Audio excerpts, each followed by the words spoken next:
Hi guys. तो आज हम लोग है ना वापस से कंटिन्यू कर रहे हैं अपना पुराना टॉपिक बायोलॉजी का, दैट इज़ लाइफ प्रोसेसेस। और हमने लास्ट टाइम पढ़ा था ऑटोट्रॉपिक न्यूट्रिशन और हेटरोट्रॉपिक न्यूट्रिशन के बीच में डिफरेंसेस। अगर आपने वीडियो नहीं देखी है तो वीडियो की लिंक डिस्क्रिप्शन में मिल जाएगी आपको, या फिर एंड स्क्रीन पे भी दिखेगी। अब कंटिन्यू कर रहे हैं हम लोग ऑटोट्रॉपिक न्यूट्रिशन के। ऑटोट्रॉपिक न्यूट्रिशन की मैंने पिछली बार डेफिनेशन आपको बताई थी। The organisms that are capable of preparing their own food using simple substances, carbon dioxide, water and minerals that are available in their surroundings comes under autotrophic nutrition. यानी वो खुद का खाना बना सकते हैं from all the inorganic substances जो present हैं। अब इसमें आगे बढ़ने से पहले मैं चाहूँगी कि हम लोग अपने एनसीईआरटी देवी की है ना दर्शन कर लेते हैं, क्योंकि उनके बिना तो आगे बढ़ा ही नहीं जा सकता। तो एनसीईआरटी देवी हमारी ये कहती है कि carbon and energy requirements of the autotrophic organisms are fulfilled by photosynthesis. अब ये आखिर अपनी कार्बन या जो भी इनऑर्गेनिक या जो भी रिक्वायरमेंट है, फूड रिक्वायरमेंट है, वो फुलफिल कैसे करते हैं? It is due to process of photosynthesis. It is the process by which autotrophs take in the substances from outside and convert them into stored form of energy. तो photosynthesis क्या है? वो process है जिसके through autotrophs है ना अपने surrounding से अपनी रिक्वायरमेंट्स लेते हैं और फिर उसे एनर्जी सोर्स में कन्वर्ट करते हैं। अब हमें पता है नटशेल में कि फोटोसिंथेसिस क्या होता है। When a green plant absorbs sunlight, carbon dioxide from atmosphere, water and minerals from soil and convert them into glucose and oxygen, then this whole process is called photosynthesis. इसे आप diagram में देख भी पा रहे हो। ये डायग्राम आप बना देना अगर फोटोसिंथेसिस पूछता है लाइक 5 मार्क्स के लिए। ठीक ठीक शॉर्ट सा डायग्राम बना सकते हो जस्ट टू मेक की कॉपी आपकी बहुत सुंदर लगेगी बोर्ड्स में। ओके, फिर आते हैं फोटोसिंथेसिस के स्टेप्स क्या हैं। नटशेल में तो हम लोग ने देख लिया कि फोटोसिंथेसिस क्या होता है, पर अब आता है क्वेश्चन कि हम लोग बड़े हो गए हैं, टेंथ के लाइक पढ़ेंगे, तो एक इक्वेशन आपको यहाँ दिखेगी। This is very important equation. जब भी फोटोसिंथेसिस पूछे तो पहले तो अब वो जो 3 लाइनर्स एक बेसिक सा होता है कि सनलाइट अब्जॉर्ब करता है, कार्बन डाइऑक्साइड लेगा, वाटर मिनरल लेगा and then convert it into glucose, वो एक लिखेंगे और उसके बाद ये लिखेंगे equation. Carbon dioxide plus water in presence of sunlight gives glucose. हमारी बॉडी में जैसे एनर्जी स्टोर होती है in the form of glycogen, ये भी हम लोग आगे पढ़ेंगे। ठीक, प्लांट्स में स्टोर होती है energy in form of glucose, और एमिट क्या करेगा? ऑक्सीजन और वाटर। अब बोलोगे यार ये वाटर ऐसे कैसे क्यों आ गया? ये होता है ना transpiration. Transpiration is the process of loss of excessive water from plants through stomata. कि ये 3 स्टेप्स को आप अपने एनसीईआरटी में मार्क कर लो कि पहला क्या हो रहा है हमारे पास? Absorption of light energy by chlorophyll.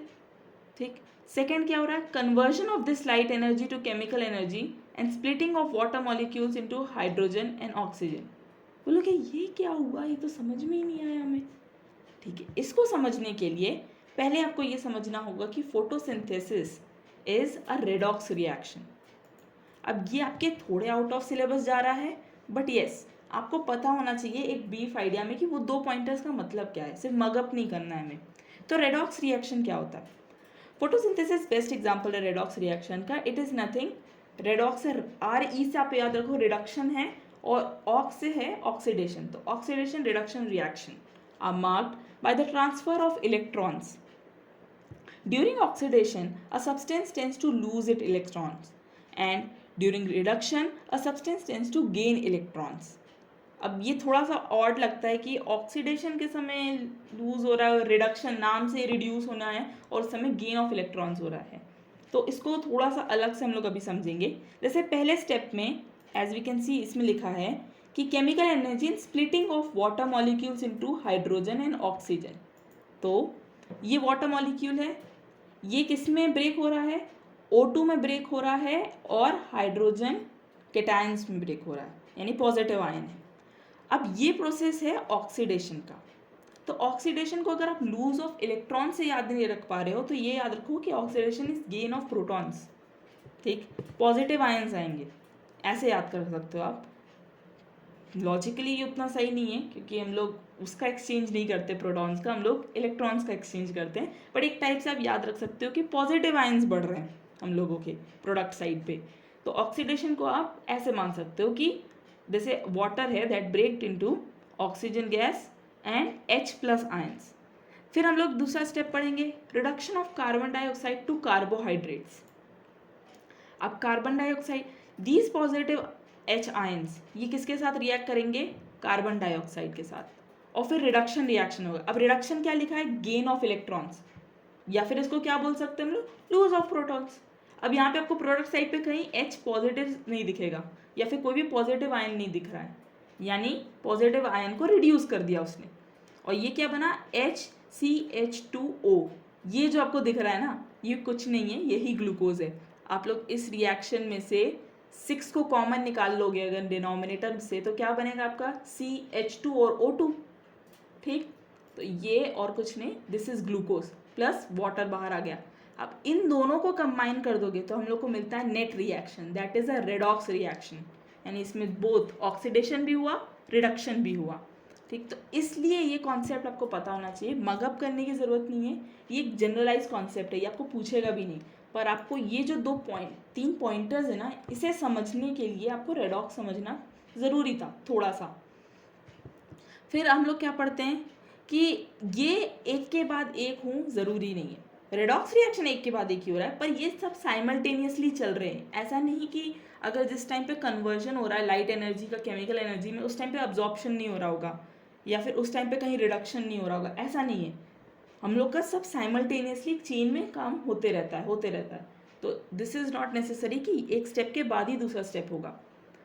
For example, desert plants take up carbon dioxide at night and prepare an intermediate which is acted upon by the energy absorbed by the chlorophyll during the day.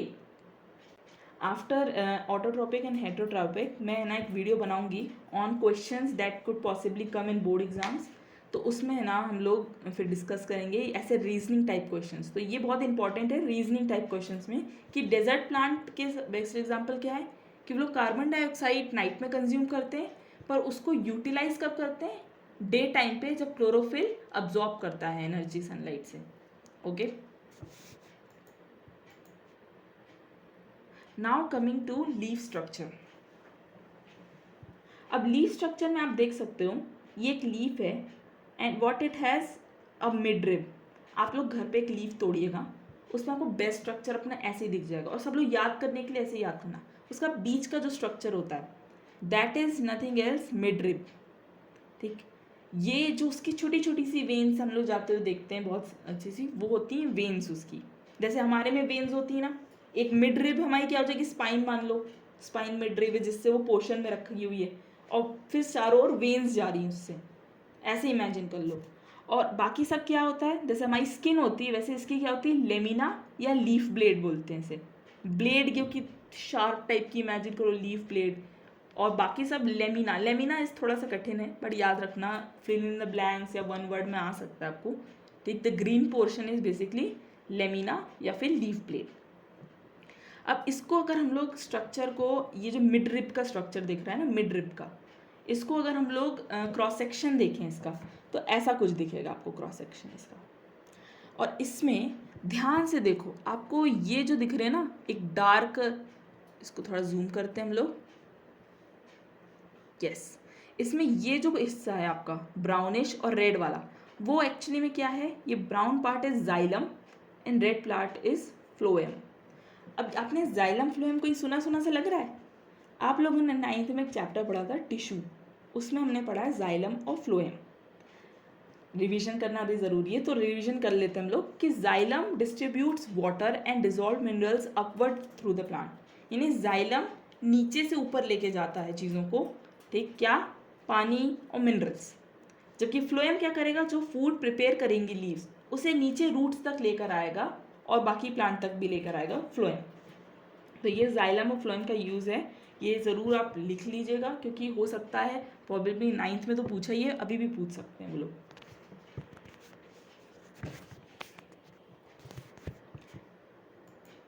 फिर आ जाते हैं हम लोग cross section of a leaf पे। हमने mid rib का, ये वाले में हमने मिड रिब का क्रॉस सेक्शन देखा था, कि वो जो एक मिड रिब जाती है फिर जो स्टेम जाती है, ठीक, उस स्टेम का क्रॉस सेक्शन आप मान लो इसको। पर अभी हम लोग क्या देख रहे हैं, लीफ का cross section, leaf in the sense leaf blade और लेमिना का क्रॉस सेक्शन बता रही हूँ मैं अभी। अब इसमें टॉप लेयर होती है वैक्सी क्यूटिकल। वैक्सी क्यूटिकल या फिर वैक्सी लेयर जो होती है वो क्या प्रिवेंट, आप देखना पानी जब भी आप वाटर करते हो प्लांट्स को तो पानी ठहरता नहीं उनकी लीव्स पे। वो क्यों नहीं ठहरता है, क्योंकि उसमें एक वैक्सी कोटिंग होती है, थिन सी वैक्सी कोटिंग होती है जो पानी को ठहरने देती है, वरना गल जाएगी लीव्स। या फिर गलने के साथ साथ स्टोमेटा अगर कवर्ड रहेंगे तो गैशियस एक्सचेंज नहीं कर पाएंगे। आगे हम लोग अभी पढ़ेंगे स्टोमेटा का यूजेस, पर एक बता रही हूँ वैक्सी कोटिंग इसलिए होती है। फिर आता है अपना अपर एपिडर्मिस।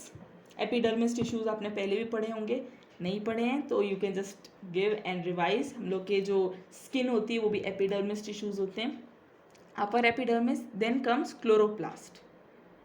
अब ये जो पूरे आपको दिख रहे हैं इतने सारे, ये हैं आपके स्टोमेटा, पूरे स्टोमेटा, ठीक। और ये जो एक छोटी सी स्टोमेटा को और थोड़ा सा हम लोग बड़ा करके आगे देखते हैं, ये है आपके स्टोमेटा। स्टोमेटा का यही स्ट्रक्चर दिख रहा है आपको यहाँ पे, बीच बीच में ऐसे बोलते हैं वो हैं ओपनिंग्स हैं, ठीक। एयर वैक्यूल्स तो रहते ही हैं, किसी में भी एयर वैक्यूल्स रहते हैं, एयर स्पेसेस रहती हैं, बट आपको ये ओपनिंग दिख रही, इसी को आप ये स्टोमेटा बोलोगे। ये है ये पूरा स्ट्रक्चर, ये पूरा जो एकदम बने हुए ना सर्कुलर, ओवल, ठीक है, रेक्टेंगुलर, ये हैं स्टोमेटा।